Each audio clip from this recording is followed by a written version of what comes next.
Welcome to Vermont's Voice, your source for the public interest conversation in the State House and beyond. I'm your host, Jordan Heiden.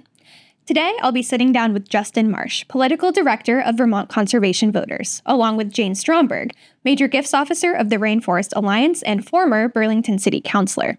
Before that, though, I'll be chatting with Quinn Houston, VPIRG's Democracy Associate, as we get a quick temperature check on the health of our democracy. This is Vermont's Voice.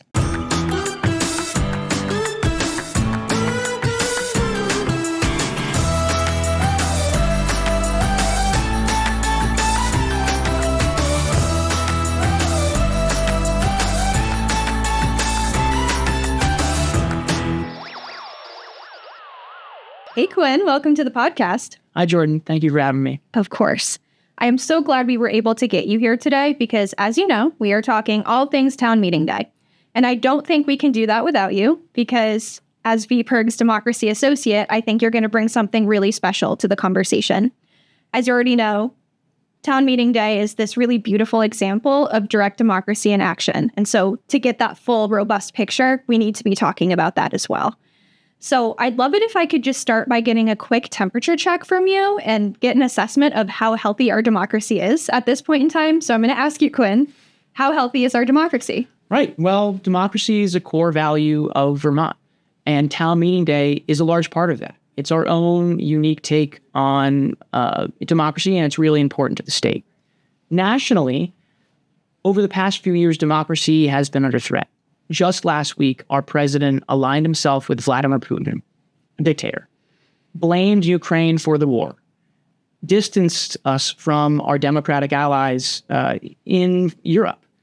In a recent video, Bernie Sanders called out this betrayal of trust in our American values. We can roll that clip. He wants a world that is safe for authoritarians and oligarchs, but extremely dangerous for democracies. Putin is a dictator who crushed Russia's movement toward democracy after the end of the Cold War. Russia holds sham elections every 6 years where Putin wins 90% of the vote, and authorities don't even try to hide their ballot stuffing. There is no freedom of speech or free media in Putin's Russia. Protests are violently suppressed. Tens of thousands of people are imprisoned for protesting Russia's invasion of Ukraine. Political dissidents are harassed or thrown into jail. The bravest, people like Alexei Navalny, are killed outright. Hundreds of thousands of Russians have fled Putin's brutal regime since his invasion of Ukraine. But Putin has maintained control in his country by offering Russia's oligarchs a simple deal. If you give me absolute power, I'll let you steal as much as you want from the Russian people. In this critical moment in our history, I hope that every American, regardless of political perspective, will stand tall and say yes to democracy, no to oligarchy, and no to authoritarianism. Thank you very much. That is just one example of our democracy being undermined and challenging our democratic institutions. Elon Musk is an example of super wealthy, unelected individual who is wielding extreme power over Doge, which is operating and controlling our federal government. That just further perpetuates anti-democratic principles. Beyond that, Donald Trump has denied election results, encouraged insurrection, pardoned those insurrectionists. And recently, he revoked a 2021 executive order that would expand voting rights. His false claims of election fraud, despite lacking evidence, has further degraded people's trust in our elections. There's new techniques of AI-generated synthetic media that is misinformation. There's foreign interference that also further degrades our people's trust in elections.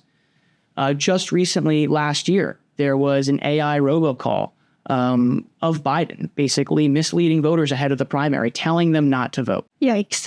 That's a lot, Quinn, and it's deeply unsettling, but I'm glad you're bringing it up because it feels timely and important and something that our listeners should be aware of. So thank you for that, though it is terrifying. And just because you did bring up AI, I want to mention really quickly that this is actually an episode that we're planning to film next is on AI. So also timely on that front. So thanks for that.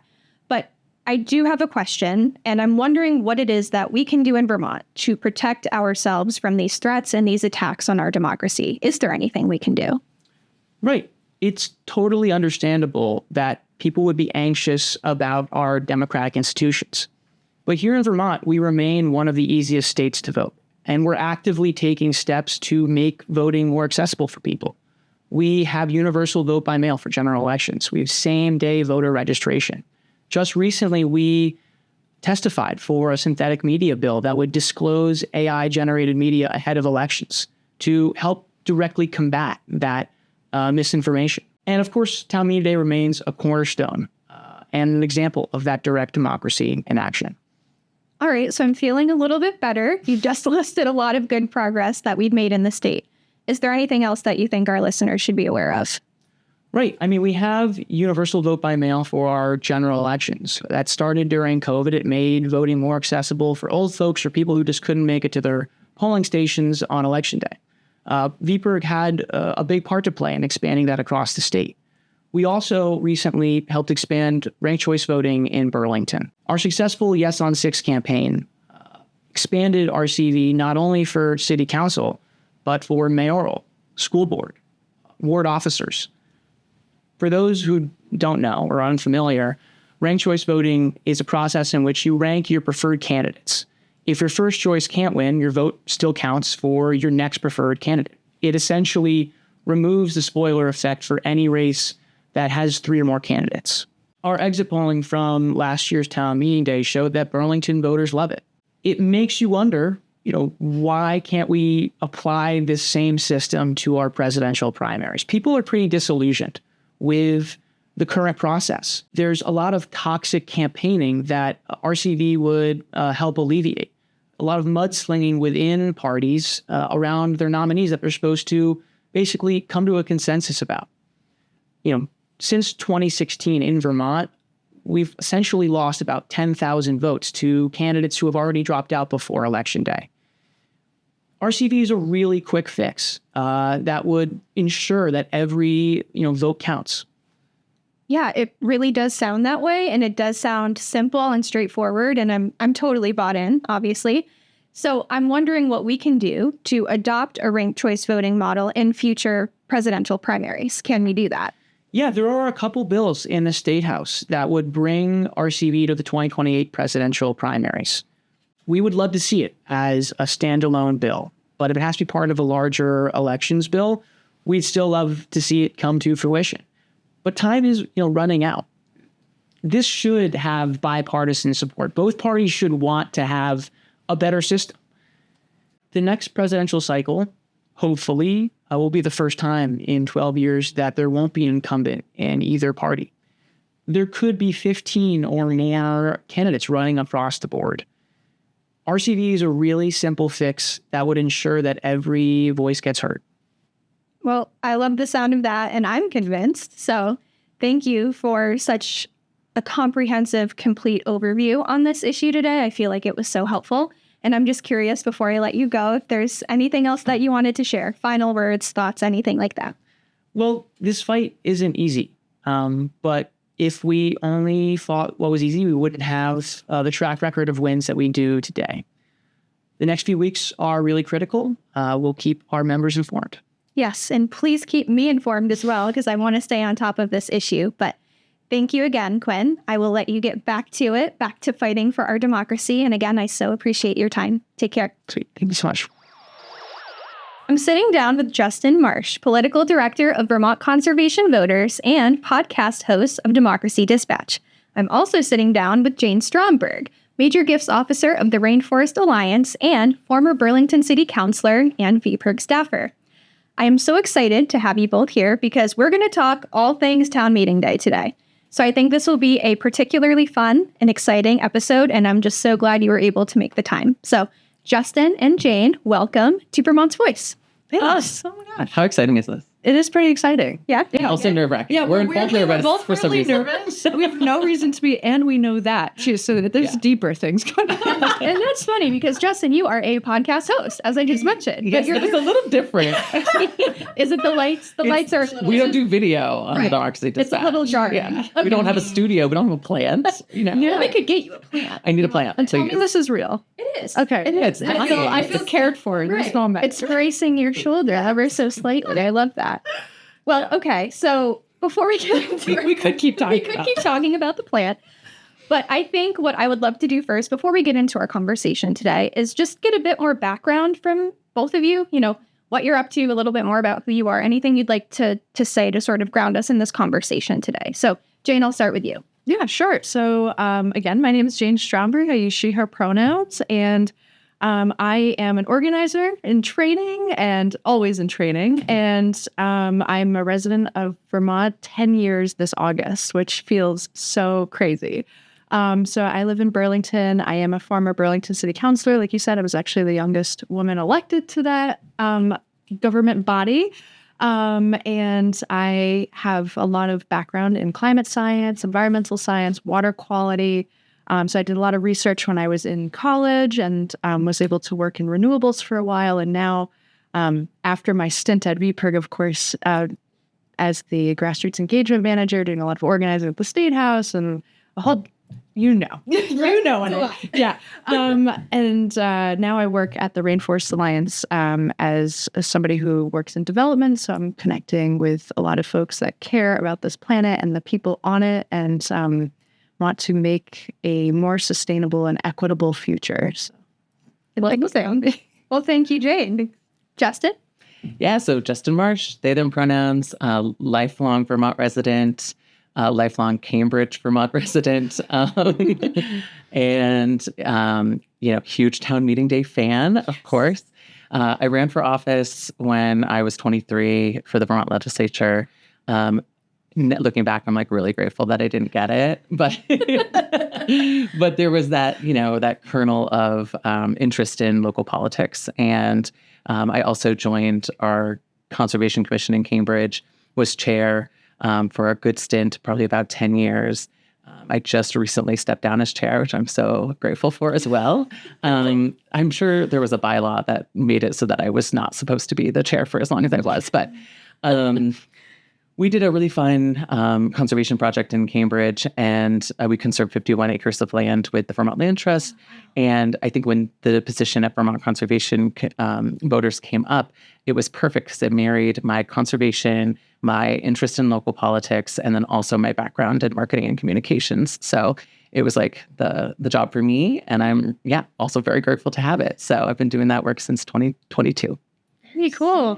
Wow. I feel like I am among local superstars here. So this is very exciting for me. And of course, we're here to talk town meeting, but I do want to give a little bit of context to what that's all about, why we have it, what it is, because it's actually something that's pretty foreign to states outside of New England. Like, we have a really special thing here in Vermont. So just want to start with a little background on it. And so historically, Town Meeting Day happens the first Tuesday in March every single year. In this case, the year of 2025, it's happening Tuesday, March 4th. So it's coming up, or it just happened, depending on when this goes out. I'm not sure. But it's really important because Vermonters have the opportunity to connect with their local communities, to approve budgets, conduct other types of local business, and elect local officials. I mean, lots of really good, important stuff happens.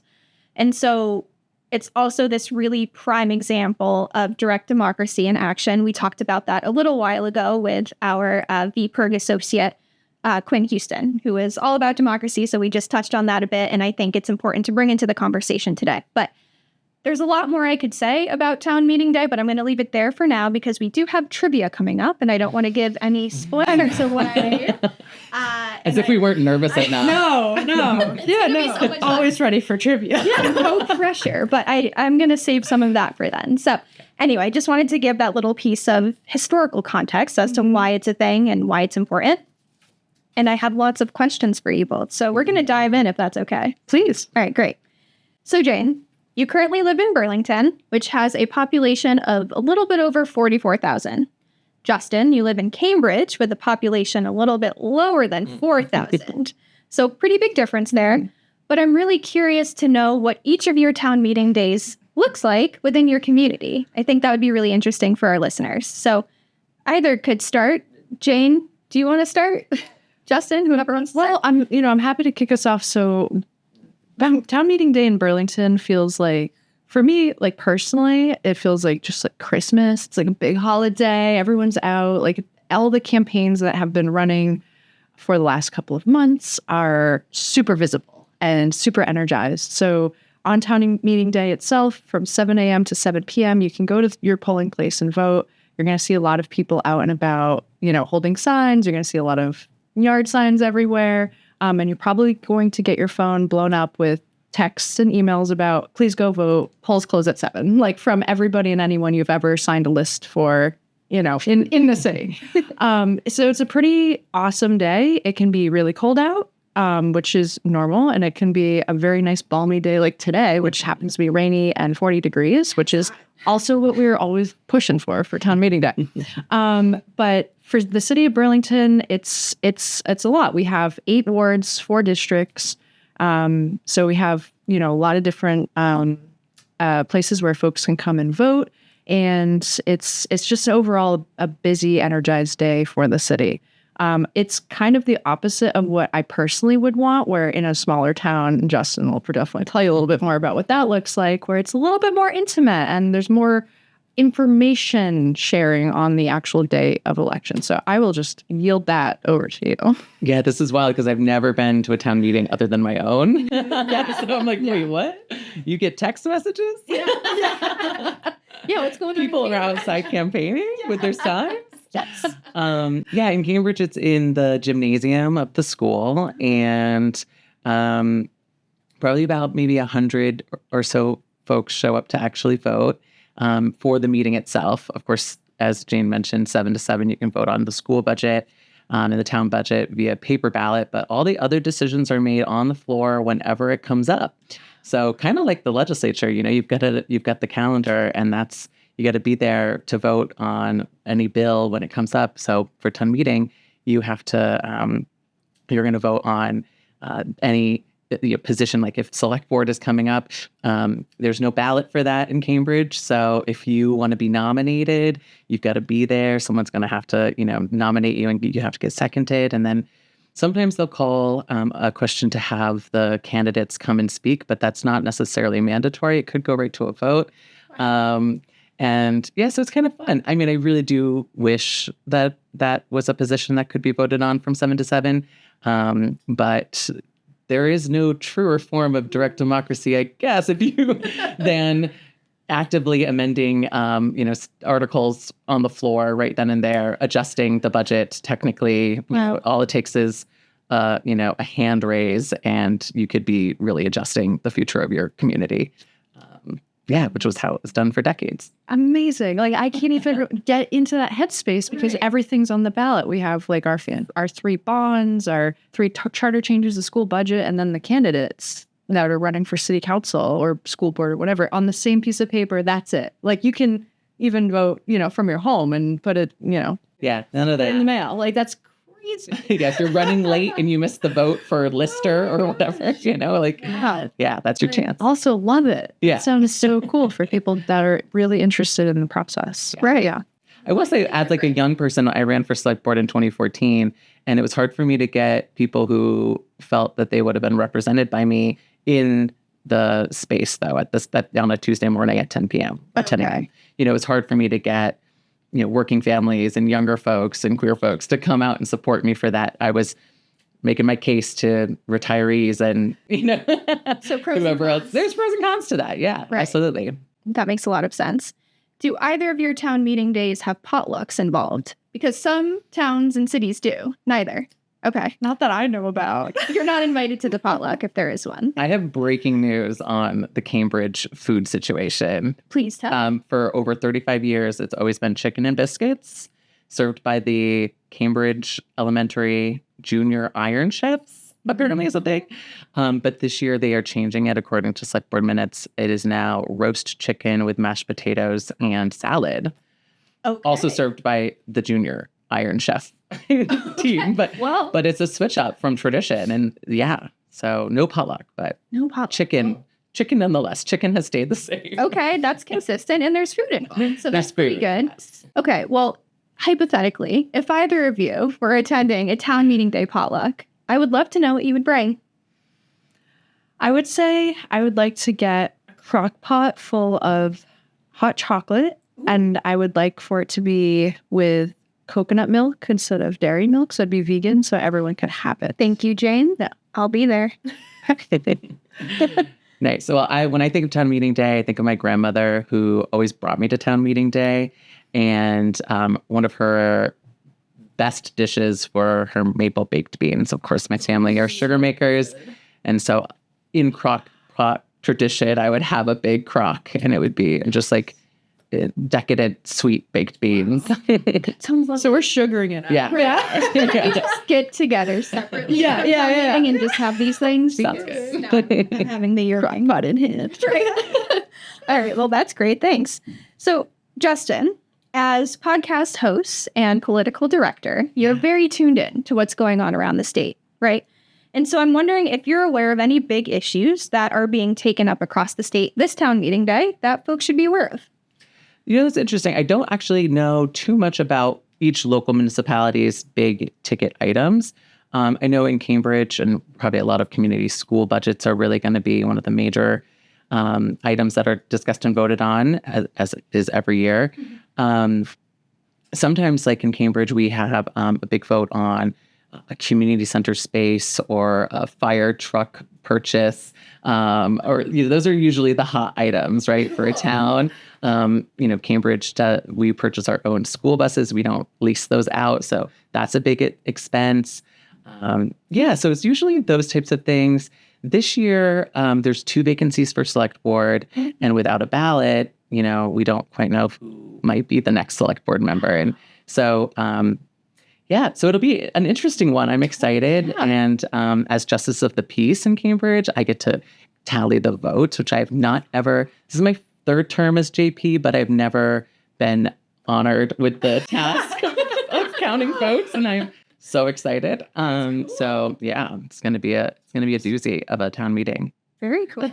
Okay, so I'm going to stick with you for just a moment, Sure. Justin. So we already know what you're doing on town meeting day proper. But as we also know, the legislature is off for town meeting week, and I do see you often in the State House. Yes. So I'm wondering what the rest of that week looks like for you. Are you taking a break, or are you pivoting and doing some other things? Yeah, well, Tuesday I will be busy at in Cambridge, having my duties, serving my community. Thank you for that. In the evening, it's a long day because in the evening we're part of a larger school district, and so the school votes actually have to be delivered to Hyde Park. So myself and another Justice of the Peace who I've never met, get to be in a car together on post-town meeting day. Wow. Hopefully he's cool. Maybe fast friends. Yeah, exactly. We have a shared interest and commonality in town meeting. This is true.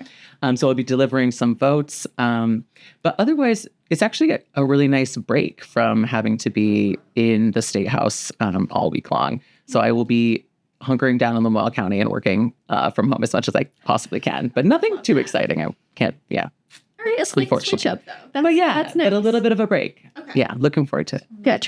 Happy to hear it. Yeah. Jane, I do have some questions for you.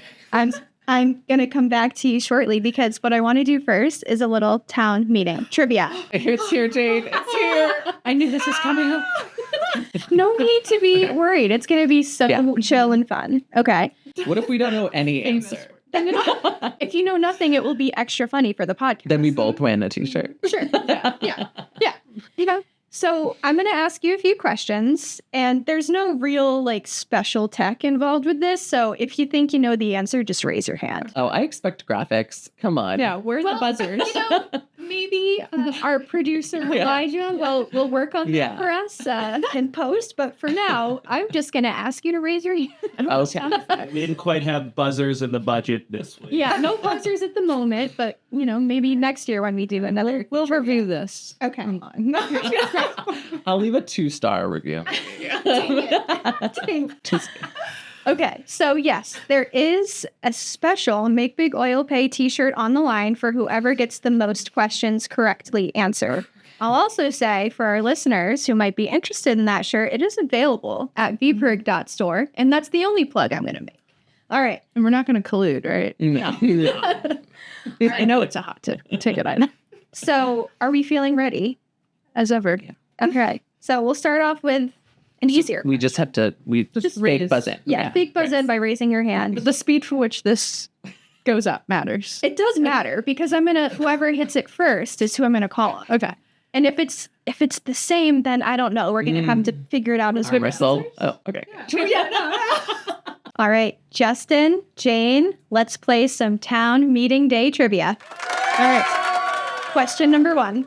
Where and when was the first Vermont town meeting held? Wow, Jane, you rose that hand pretty fast. What do you think? Bennington in 1762. Did you Google this beforehand? Wow. Unclear. All right. That's impressive. That's a Jane. Oh, yeah. I was going to say Windsor because I know it's the birthplace of Vermont, but that was, I would have been wrong. Wow. Okay. Great Good job, job. Jane. Okay, you got one That's point. all the energy for the day. All right. Number 2. This is a true or false. Many towns and cities allow for early and mail-in voting options. Jane. True. It's true. Wow, you're off to a pretty. I mean, I definitely knew. You're a town meeting day shark. Yeah, really. Okay. All right, maybe this will be your chance to shine, Justin. Okay. Vermont law requires that meeting moderators use a formal procedure to run the meeting. What is that procedure? I got this one. All right, Justin. Robert's Rules. Yes, it is Robert's Rules of Order. Great job. Phew, I'm on the board. You're on the board 2 to Can die 1. happy. All right, we've got a few more to go, so it's not over yet. All right, next. While most items on the town meeting agenda are required by law, some articles can be added by local officials and citizens who bring in a petition signed by what percentage of the town's registered voters? Justin, I saw you. 4? Jane, 5. it's 5. Right. But you were so close. I know. You were so close. Okay. I wanted you to know your 4 led to my 5. So you didn't truly know it was 5. You didn't Google Good shot. that wasn't in your wiki. Your wiki cheating. No. All right. Final question. Unless there's a time. There can't be. There can't be. Statistically, you've got this. Statistically, there can't be a tie. But that's okay. I'll throw in All good. a bonus question as well, and we'll see. I can see my anxiety, my natural datum line of anxiety just coming out. No, it's great. All right. Which Vermont city or town had the highest town meeting voter turnout in 2024? You know this, Jane? I have a guess. There's no way. What's your guess? I'm so curious. What's your guess? Barry? So you have no idea. Okay. It's not very. I know Brattleboro. Not Brattleboro. I bet it's a really small town. It is a really small town that Essex. Can you give me a county? It's Essex County. I've never heard of this town. Okay. Oh, wow. Let's go with Glaston. No, that's in Bennington. Let's go with No. Brighton. It starts with a V.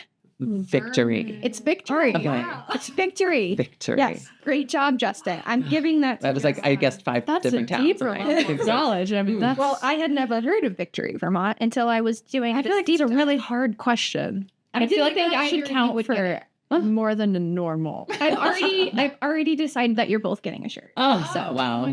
All that Yeah. pressure. Wow. Trivia. Yeah, I stayed up all night. I can't leave it that. I'm literally hitting out.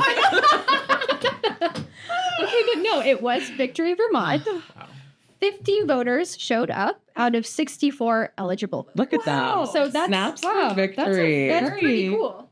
Impressive. And I did a little extra digging, okay? And so I pulled up the percentages in Burlington and Cambridge. This is just a little bonus moment. This is not a question, but I'm turning it into one. Sure. So who of the two had the higher voter turnout in 2024 for town meeting day? 2024. Oh, I want to say Burlington. Well, I mean, I would have to root for Cambridge. Right. Yeah. It was not even close. So Burlington came in at 46.6%. Y'all showed up. Wait, but does that count like anyone who voted, period? Yeah, because you get to right, like the 7 to 7 people, or like the people who showed up for my tiny little meeting at 9 a.m. I don't know. Yeah.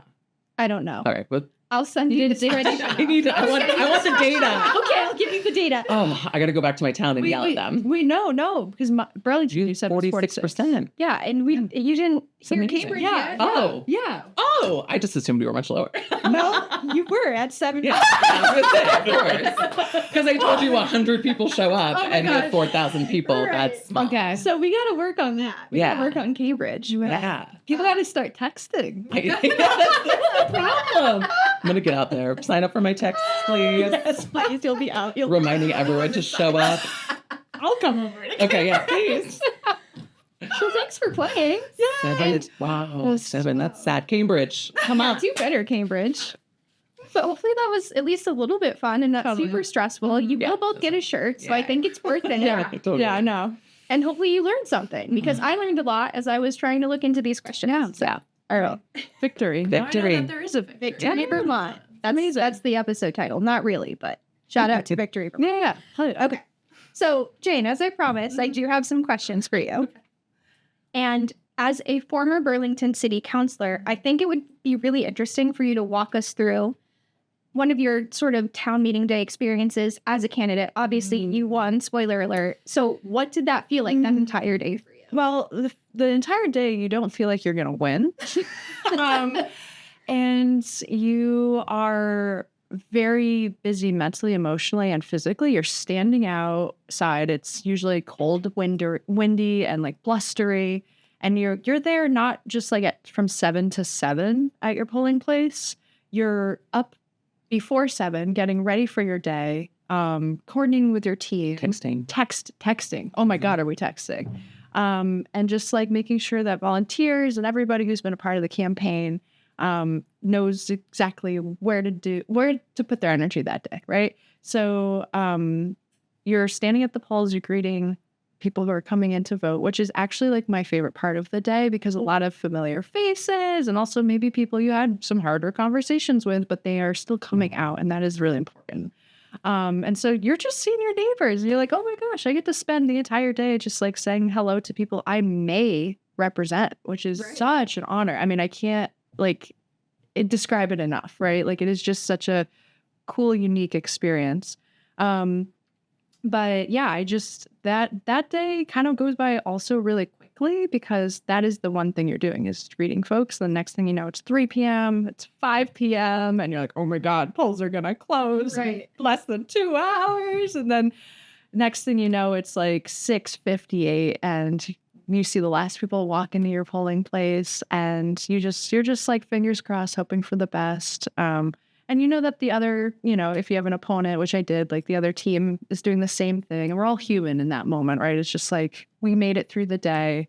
Hurrah. Like, we're going to be able to go in and get warm regardless of the outcome. Right. And and then that day I actually was with the current mayor of Burlington and other members of our team. She was my mentor, incredible, strong, intelligent woman, Emma Mulvaney-Stanek. And I thought for sure there's no way that my ward elected a 22-year-old, just out of school, and just kind of like, I for some reason, all of the hope and motivation I had throughout the campaign in that moment, being kind of like that self-deprecating human I am, I'm like, there's no way this happened. And then we got the results. So we're standing there in between the doors at the Fletcher Free Library, and we're like, oh my gosh, like this changes everything, right? Just in terms of like voter outreach, we broke the record for voter outreach for the district.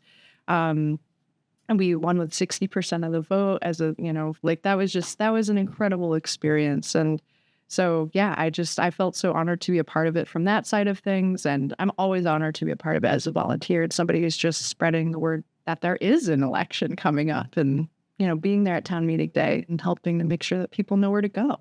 That's incredible. No. Thank you for your service, Jane. Really cool, really inspiring to hear that. And I'm sure people listening in are going to be thinking how cool that is. And who knows, maybe you'll inspire someone to run. I hope so.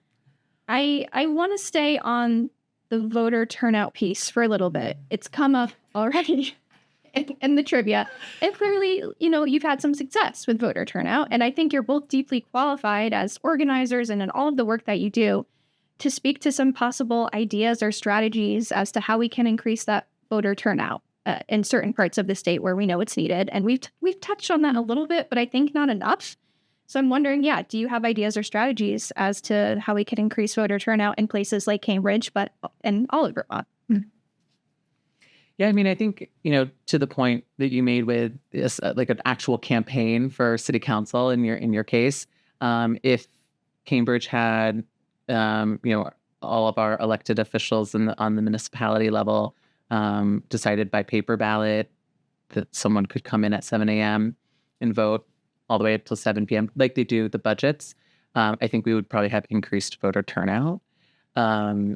Right now, it's sort of hard to incentivize showing up at a very specific time on a Tuesday morning, whereas the Burlington structure allows for more voices to be heard through that process. Not that school budgets and general budgets aren't important and should be voted on by all the residents, but I certainly think that would be one measure. There's a lot of towns have decided to go away with town meeting day and just have it be a simple poll and have people come 7 to 7. Or move it to Saturday so more voices could be included or something like that. And I think Fairfax, which borders Cambridge, has shifted to Saturday. They haven't really seen much of an increase because then you're asking people to give up their weekends instead. But yeah, it's a hard sell sometimes to to prioritize democracy, and especially super, super local politics and policy. I think it's a tough sell, but it's one that I will continue to try to convey. Probably until I die, I'll be texting, but it'll be things will have moved on by then. But I'll be out there texting. Yeah. So we gotta beat Burlington's turnout. At least double digits. Right. I think we could make. We could try that. I've got now a new goal. Okay, good. Yeah. So do you see the potential for a change in Cambridge specifically, or do you think that we're still sort of holding on to that traditional piece and that's going to stick around for a while, or maybe you have no idea? Yeah, I mean, I think there's trends to it. Back, 10 plus years ago, the budgets were not by paper ballot. They were decided on the floor, and now we have it so that anyone can vote on it throughout the day. And there's an informational meeting on certain aspects of that what's being voted. So that's a shift, right, in and of itself. And that allows for a lot more people to weigh in on the budget. But yeah, I think there's a shift. It's always been discussed. Cambridge was a Vermont Council on Rural Development. What do they call it? Like a visit town or whatever. They pick 4 towns to really drill down and try to fix us. But we were one of the VCRD's towns a couple of years ago, and that was something that we assessed throughout the year of are we allowing for the most amount of voices to be heard on these topics? So I can't say that there was directly a change from that, but it was a conversation that we had, and I would guess that in the next 10 or so years, we could see a shift closer. As Cambridge, 4,000 is small, but really actually kind of not in the grand scheme of things of towns like Victory. Right. So, and we are close to Chittenden County, even though we're not in that county. But I could see a shift, as we grow, as we become, sadly, a more bedroom community to places like Burlington and Montpelier. That could be, something that we could be like Burlington soon. Good to know. Yeah. Stay tuned on that. Yeah. Jane, anything you want to add? Yeah, so I think the civic engagement piece is something that the whole country could do better with. But Vermont as a whole, I think could educate voters more. One thing that Burlington has done, and we just have this conversation over and over again as a community, is the fact that we have such a diverse population, and a lot of people actually don't speak English. And as you know, the ballots are primarily English in Vermont. And I think having translated ballots, obviously early voting is awesome.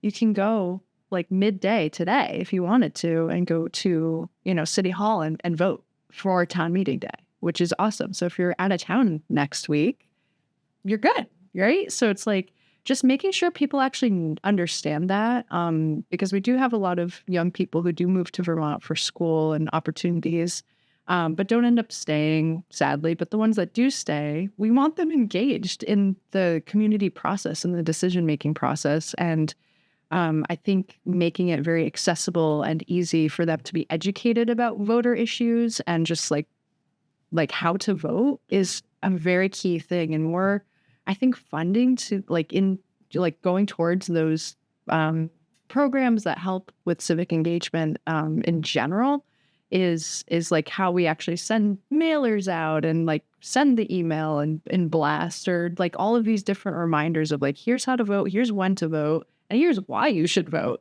Because it's just like that your local politics matters, and at a state level and a local level, like it really, every guardrail you see, every light pole you see, like as some committee made that decision, and every single decision that's made at a local level is going to impact you in one way or another.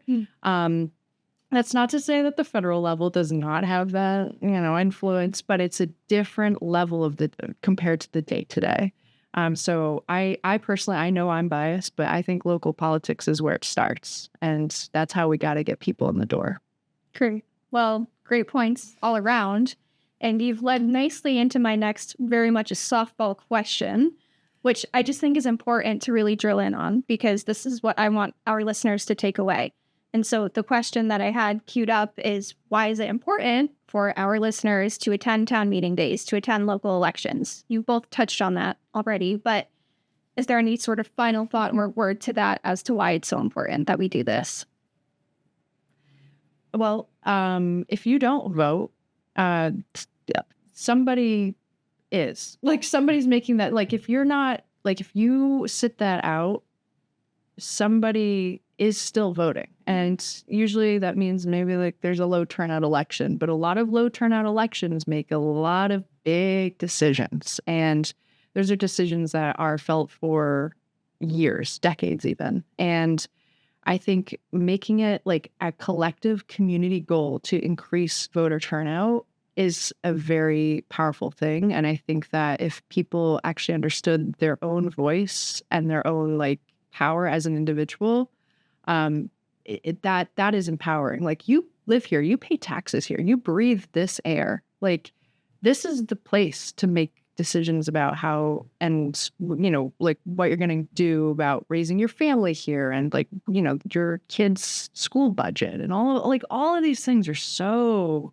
interwoven. And I think that if people just understood, like, your vote on the school budget actually does matter, because those don't always pass. I know sometimes we're like, oh, it's a school budget, we'll support. Like, a lot of people don't realize a lot of the times that does not pass. And this is like, I know it's one example of many, but now is not the time to like not fund our schools. Like, there's a lot of examples like that. And I just wish that more people knew, but rather than wishing, oh my gosh, we know what to do. We have to reach out and at a grassroots level and make sure that people actually understand what's at stake. And I think that's how we communicate as human beings. It's like, if you don't do this, then this is going to happen. So maybe do this, like, it's that simple. But it's also just really hard to do that outreach, especially in a state, I know I'm a little spoiled being in Burlington, but in a state that's so rural. So it just makes it all the more important. Absolutely. And just want to plug in there that living in Barrie, our school budget vote failed 3 times last year. Yeah. So it does happen. Great example. Very real, very frustrating. Very frustrating. Justin, anything you want to add to that? Yeah, I mean, even more so in these small towns where you have a meeting that's called at a certain time, and if you're one of 100 or so people, or in Victory, one of 50 people, your voice counts even more so. I think, you sometimes hear, especially around a presidential election, like, we're in Vermont, my vote doesn't really matter. And it does, always. But even more so on the local level, does your vote matter? Because there's a much smaller population voting on these issues that actually really directly impact your day-to-day, to your point. The guardrails, the plows and the infrastructure in your town that you are in all the time, those are the decisions that are made by town elected officials like a select board. And then you have the power to elect those people, or be that person if you want to. So yeah, it's about prioritizing, right? We all make decisions every day what to do. I've always made the decision to go to town meeting. If I didn't get it off from work, I took it as a day. Not everyone has that position or has that interest necessarily, but it's a priority of mine, and I would implore others to make it a priority. One thing that when we were talking about changes over the years, we now at least have a live stream of our town meeting. You can't do anything with it besides watch it. But it's still great to, if you're curious about town meeting, there is a video recording of it. We've gotten with the times, I guess, in that sense. And sometimes you can actually hear what people are saying on the stream. But okay, perfect. We're modernizing in Cambridge. I'd love to hear it. So yeah, just watch the video, see how it, get a sense of it. If you're a little apprehensive, like what's town meeting? Why does it matter? Like, yeah, you've got that at least as a tool to as a resource. Easy way to get a foot in the door. Yeah, and we print a town report too. So that's mailed to people ahead of time, so you can see. You get the reports of all the different groups in town and the organizations that get money from the town. The rescue squad and the conservation commission and, cool. Everyone, the after school program, they give a report with their own budget, how that money is being spent. And so that you can actually have that information at your fingertips to then, make your voice heard when it comes to town meeting day. Very cool. Yeah. Can I just plug, have town meeting day off, from yes. Yeah. I think, some places are good about that. And that's awesome. Props to you. Keep that up. But I feel like, that is a Vermont, holiday. It is. Yeah. It's you should all have it off. Why are we not honoring that? Right. I think a lot of places could do better. And I'm just going to put that out there. Here. I'm happy I will say, no shade to my job. I do have it off. I'm very happy to have it off. But I totally agree with you. Mm-hmm. I know lots of friends who are working that day and won't be able to participate in this very crucial part of democracy in Vermont. So, cool. Well, I do think that while town meeting day is this very, again, perfect example of direct democracy in action, I want to zoom out and acknowledge that our democracy in general is under attack at the moment. And so I wanted to just ground us in that for a moment. And this is sort of my last question to you both. Do you have any final thoughts, ideas, please, to our listeners as to how we can ensure that we maintain a strong, healthy democracy in Vermont and beyond? And I know that's a huge, loaded, heavy question, but I think it's important that we end there today, if we can. So whoever wants to take that. Yeah, I'm interested to hear what Quinn said about all the democracy policies that VPIRG's working on, because VCV, we work alongside VPIRG on a lot of those policy priorities, and we're looking at developing a state voting rights act that we're going to need to call upon Vermonters to rally behind and get that legislation passed. It's not even introduced yet, but as we see federally, rollbacks all over the place, especially when it comes to democracy with the SAVE Act, having state protections is what we can do, what we have the power to do. And that's going to make it so that Vermont now and whatever Vermont looks like in the future, that those voters have the protections in place to make sure that they have an equitable, access to the polls. In a lot of states, it's to make sure that Black voters have access to differing language. Voters have ballots and materials that are in their languages. And while Vermont's super homogenous, we don't necessarily maybe think of that as a top priority, but the Vermont now could potentially look way different in 50 years. And who knows what democracy will look like in our country in 50 years too. But we know what we can do here, and it's stuff like that. Get involved, sign up for texts. Yeah.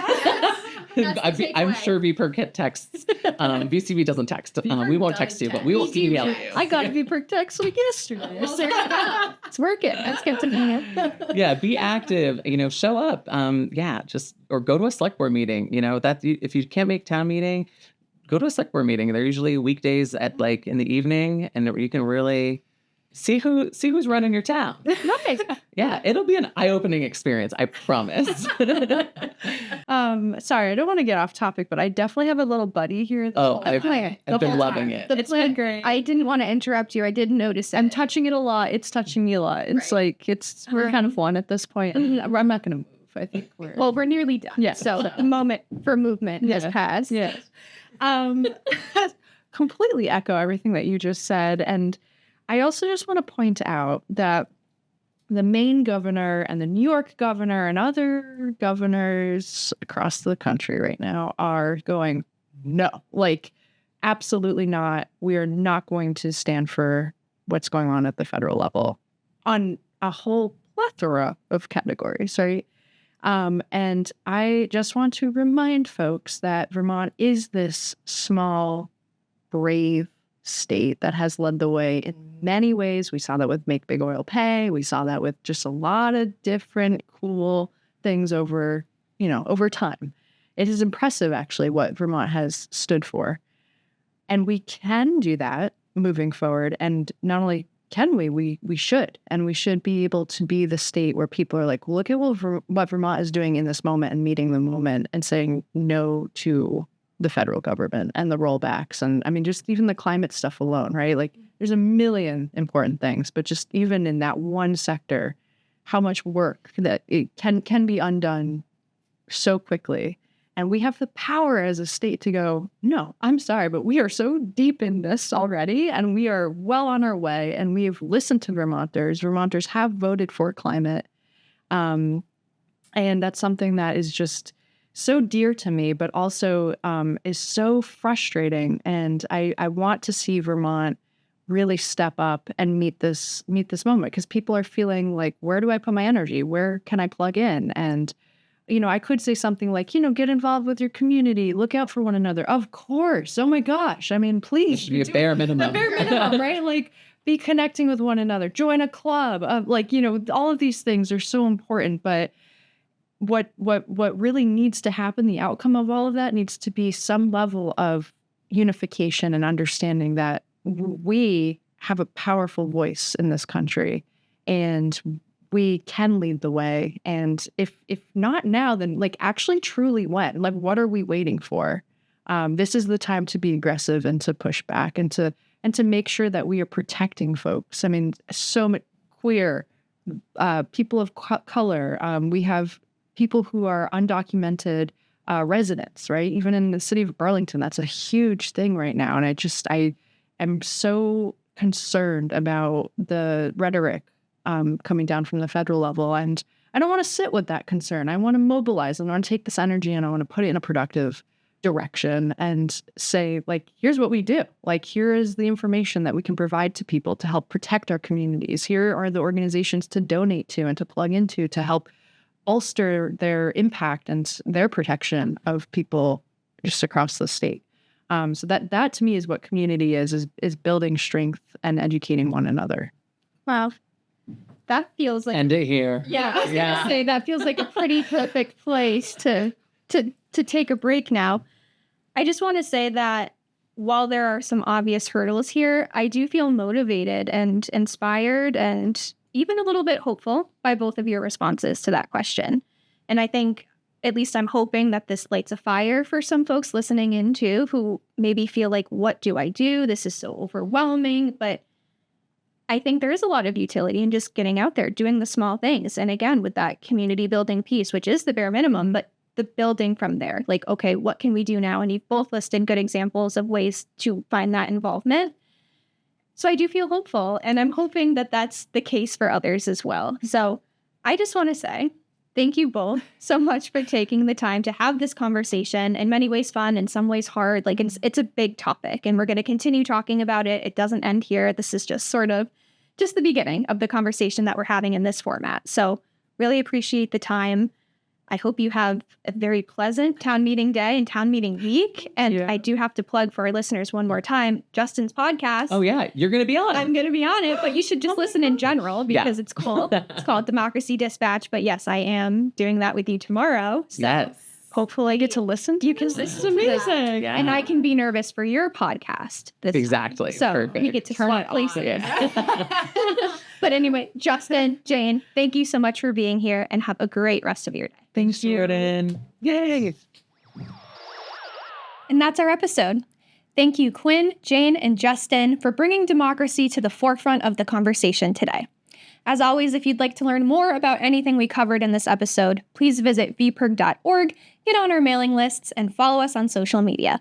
Don't forget to like, comment, share, subscribe, rate us 5 stars, and if you have any questions, ideas, or thoughts for future podcast episodes, be sure to reach out to me at jheiden@vpirg.org. That's JHEIDEN@vpirg.org.